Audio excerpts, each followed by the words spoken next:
Ito kilawin ano? Ihawin lo, ano? Kinilaw. Ihawin daw eh. Hindi pwede ba ihawan to? Maliit.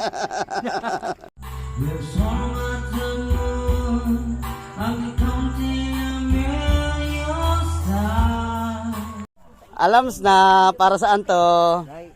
Yoy. Ha? Alams na. Dapay kamuti oh. Kire mo ni pang daob. Kire sa ni yoy. Lamas. Bagay ay papani mo dai. Manong wala kay ko na to, nakay. Papani mo. Bilib jamo ko ani mga bajing nga mao mo drive og motor ba? Dili ra kay ini gabi ra mo drive.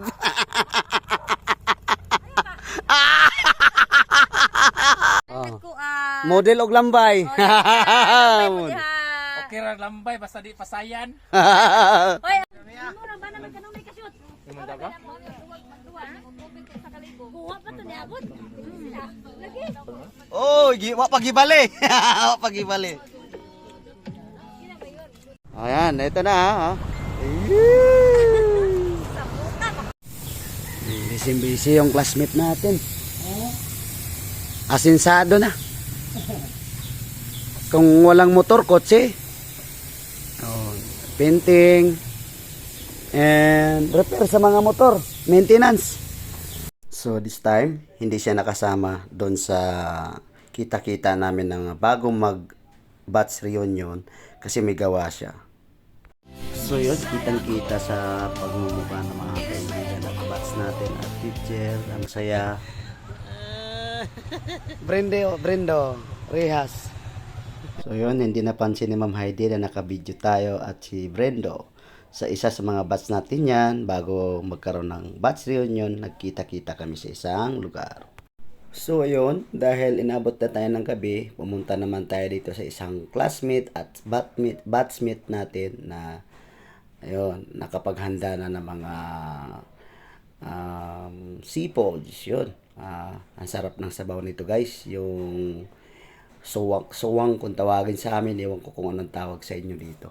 Napakasarap ng sabaw nito at lalo na't luto to sa kahoy guys, at meron din kaming inihaw na isda na sobrang malaman yung ano niya, isda na yan na inihaw namin. So yun guys, kahoy lang gamit natin kasi nasa probinsya tayo, at dito may solar kami kaya lang walang remote. Hindi nakita ang remote, nataranta ang remote kasi inabot na kami ng gabi dyan. So tatawid-tawid lang tayo kung saan may pwede magkita-kita at pwede mag jamming. Kumbaga kakain, videoke, at the same time kung may pang-inom, pwede rin mag-inom sa mga gustong uminom at saka umiinom. At yun na nga guys, kumukulo na yan. Malapit na maluto yan, at syempre bambama na yan pagka naluto na. Hipon. Diba? Sa mga tiguang sa unano, kanang dako kayo, yung pwedeng mo og pantawag ba? Pagjong.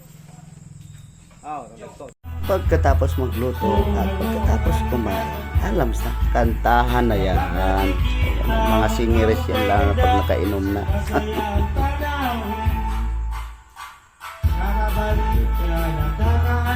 Kitang-kita pa dahil wala pang gasolina.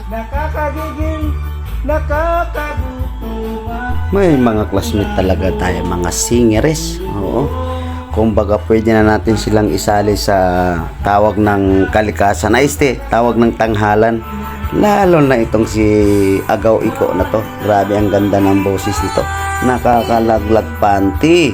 So yun guys, ang saya ng aming tinatawag na moment dito sa aming banding kasi bihira lang kami magkita nito dahil nga nasa probinsya at yung iba kasi nasa abroad, so kanya-kanyang buhay after makapagtrabaho na, after ng pag-aaral. Napakasingiris talaga ni Agaw Iko na to.